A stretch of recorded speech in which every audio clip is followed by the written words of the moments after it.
भाजपच्या कार्यालयामध्ये आता मिठाई बनवली जाते। तासगावमध्ये रोहित पाटील पवार गटाचे आघाडीवर आहेत, 4200 मतांनी आघाडी।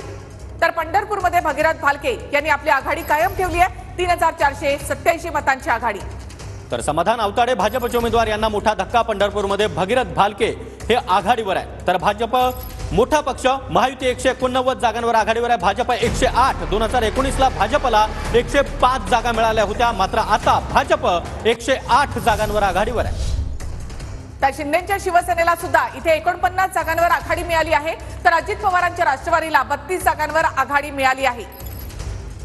तर इथे काँग्रेस, ठाकरे गट आणि पवार गट यांना या ठिकाणी समसमान जागा मिळताना दिसत आहेत। तर ठाकरे गट सगळ्यात शेवटचा नंबरचा पक्ष असेल, ज्यांना 23 जागांवर आघाडी मिळाली आहे। तर कुडाळमध्ये फाईट आपण पाहतोय। निलेश राणे आघाडीवर आहेत, वैभव नाईक पिछाडीवर। बोईसरमधून शिंदे गटाचे विलास तरे 7000 मतांनी आघाडीवर आहे।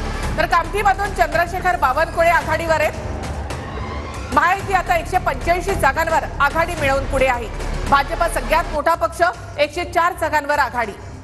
तर महायुती सध्या 185 जागांवर आघाडीवर आहे, तर महाविकास आघाडी ही 87 जागांवर आघाडीवर आहे। भाजप सर्वात मोठा पक्ष 104, शिवसेना 49, तर अजित पवार गट 32 जागांवर आघाडीवर आहे। तर जालना जिल्ह्यामधील 5 जागांवर महायुती आघाडीवर आहे। जालना जिल्ह्यातील 5 जागांवर महायुती आघाडीवर।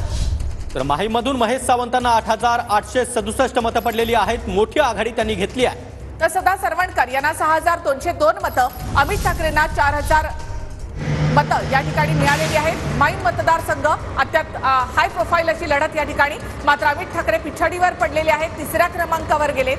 पहिल्या क्रमांकावर आहेत ते म्हणजे महेश सावंत। तर परळीमध्ये 5व्या फेरी अखेर धनंजय मुंडे यांची 22000 मतांची आघाडी। राजेसाहेब देशमुख यांना मोठा धक्का। धनंजय मुंडे तब्बल 22000 मतांनी आघाडीवर आहे।